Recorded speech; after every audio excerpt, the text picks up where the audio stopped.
Salut à tous les tirants des joueurs, c'est Léo et aujourd'hui on se retrouve pour une nouvelle vidéo pronostic tennis sur les matchs des quarts de finale de Roland Garros qui auront lieu ce mercredi 7 juin.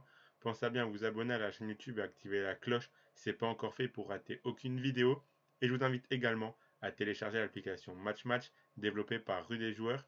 C'est une application gratuite dans laquelle vous pourrez faire des pronostics quotidiennement sur le football, tout simplement swipant à droite si vous validez le pronostic proposé et à gauche si vous ne le validez pas. Le but étant de remporter un maximum de pronostics pour gagner des points et figurer parmi les meilleurs joueurs de chaque mois qui seront récompensés par des PaySafe Cards et même une PS5 pour le tout premier.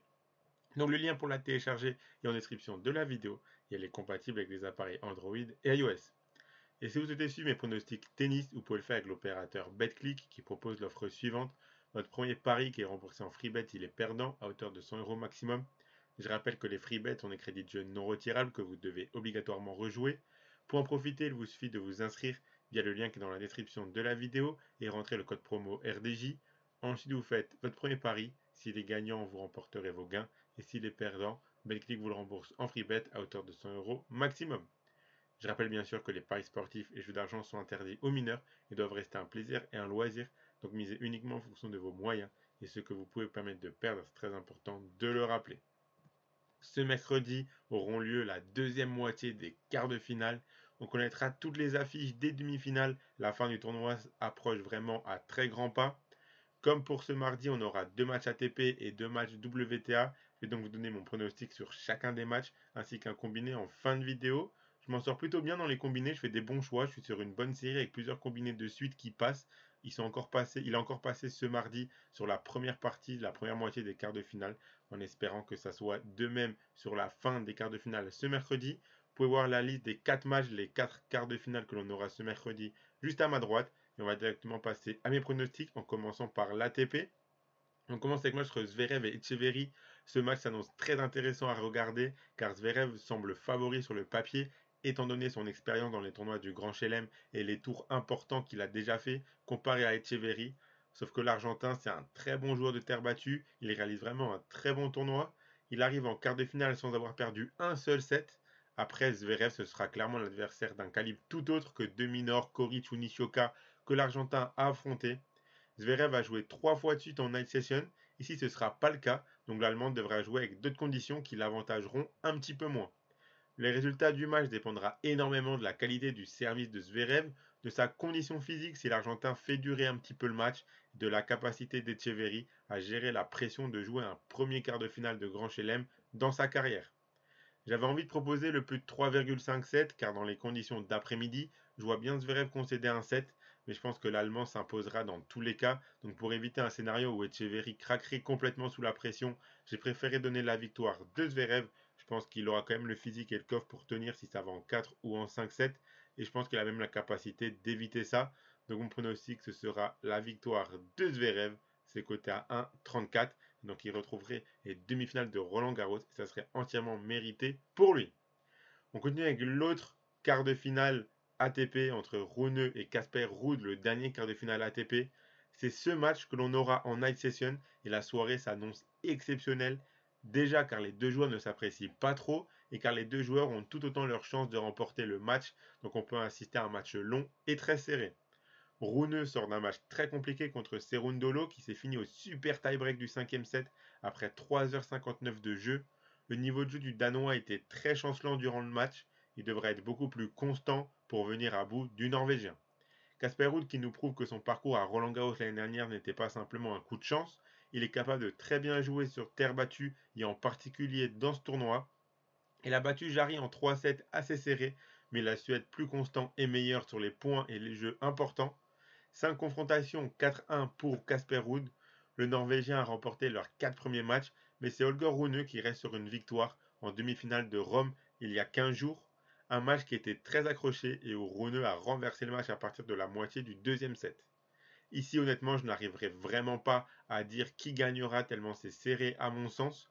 Tout ce que j'imagine, c'est un plus de 3,57 car vu le niveau des deux joueurs et l'animosité qu'il y a entre eux, je ne vois pas ni l'un ni l'autre remporter ce match 3-7 à 0. Je serais vraiment surpris si c'est le cas. Donc un pronostic que je trouve très intéressant, c'est les deux joueurs gagnent un set, donc le plus de 3,57, c'est coté à 1,33. Enchaîner avec la WTA et le match entre Alan Maya et Ons Jabeur. Ici, mon argument principal, ce sera le physique, pardon. Jabeur qui a joué 2 fois moins de temps que la brésilienne depuis le début du tournoi, même plus que 2 fois moins. 5h30 passées sur les cours pour Jabeur et 12h20 pour Haddad Maia, la brésilienne qui a eu plusieurs matchs compliqués et accrochés de suite contre Schneider, puis contre Alexandrova et enfin contre Sorribes Tormo. La plupart du temps, c'est elle-même qui a rendu ces matchs longs car elle était devant au score mais elle n'arrivait pas à conclure ou à garder son avance et elle a permis plusieurs fois à ses adversaires de remonter au score. On a vu qu'elle était capable de très bien jouer, mais également elle était très fébrile quand elle était devant au score et qu'il fallait conclure un set ou conclure le match.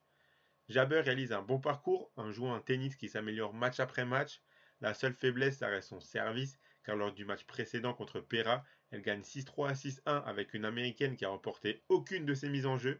Mais Jabber en a remporté 1/4 au premier set également, donc elle devra légèrement s'améliorer sur son service si elle veut aller encore plus loin dans ce tournoi. Dans tous les cas, je vois Jabber meilleur si on parle de niveau, si on parle de physique, car elle a beaucoup moins joué. Et en plus, elle mène 2-0 dans les face-à-face avec une victoire très récente en avril dernier à Stuttgart 6-3, 6-0. Si vous voulez sécuriser, vous pouvez tenter l'overjeu, j'en imagine au moins 19 ou 20 dans ce match, car la brésilienne ne lâchera rien, et si c'est elle qui mène au score, elle laissera forcément des jeux en chemin. Mais moi, je serais vraiment très surpris de voir autre chose qu'une victoire de la Tunisienne. Donc mon pronostic pour ce match sera la victoire de 11 Jabber, c'est coté à 1,38. Et on finit avec le match entre Swiatek et Coco Gauff. Alors oui, Coco Gauff est maintenant meilleure qu'au début du tournoi, mais elle n'a pas non plus affronté de très fortes joueuses. Son match le plus compliqué, c'était contre la jeune Andreeva, où l'américaine a perdu le premier set au tie-break, et elle a ensuite renversé la situation à l'expérience. Elle est encore dans le tournoi en double avec Pegula. On se rappelle que l'année dernière, cette paire de doubles, ils avaient perdu en finale contre Caroline Garcia et Kristina Mladenovic. Pour moi, elles ont toutes leurs chances de remporter le trophée en double et c'est sûrement leur objectif principal car je donne pas beaucoup de chance à Coco Gauff contre Swiatek dans ce quart de finale. Tout simplement car la Polonaise marche sur l'eau encore une fois dans ce Roland Garros. Tout comme l'année dernière, elle n'est inquiétée dans aucun match. Elle enchaîne les matchs sans trop se fatiguer et profite même de l'abandon de Tsurenko au bout de 29 minutes de jeu lors de son dernier match. Quand on y pense, en 4 matchs, elle a passé autant de temps sur le court que Alan Maya durant son match contre Sorribes Tormo, c'est quand même fou. En plus de ça, Coco Gauff a déjà affronté 6 fois à Swiatek et elle n'a jamais réussi à gagner un set. C'était même des sets qui étaient très expéditifs, on va dire. Il y a plusieurs 6-0, pas mal de 6-1, de 6-3. C'était pas non plus des sets trop serrés. Elles se sont jouées en finale de Roland Garros l'année dernière et le match était à sens unique, 6-1, 6-3. Je vois vraiment pas comment l'américaine, qui n'est pas dans la meilleure forme de sa vie, peut rivaliser ici. Surtout qu'elle aura forcément en tête sa finale ici l'année dernière où elle n'avait pas vu le jour. Donc moi, je vois pas Coco Gauff capable de prendre un set. 6 fois, elle n'a pas réussi à le faire, que ce soit sur toutes les surfaces, terre battue, dur, etc. Je vois pas pourquoi ici, elle arriverait à le faire. Donc moi, je suis parti sur la victoire de Swiatek 2-7-0 et c'est coté à 1,25.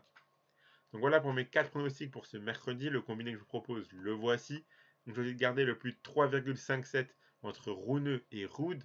La victoire de Jabber et le 2-0 entre Swiatek et Coco Gauff. Donc Swiatek qui gagne le match 2-7-0. Ça fait un combiné à 2,29. Si vous misez vos 100 € de BetClick dessus, si ça passe, vous remporterez 229 €. Et si ça passe pas, BetClick vous le rembourse en freebet à hauteur. Donc vous aurez 100 € de freebet pour continuer à jouer.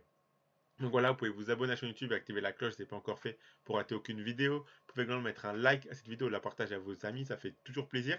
Donnez-moi en commentaire vos pronostics à vous pour les quarts de finale de ce mercredi. Je rappelle bien sûr que les paris sportifs et jeux d'argent sont interdits aux mineurs, doivent rester un plaisir et un loisir, donc faites attention à ce que vous jouez. Je vous invite également à télécharger l'application Match Match, le lien est en description de la vidéo. Et moi je vous souhaite à toutes et à tous de très bons matchs et à la prochaine.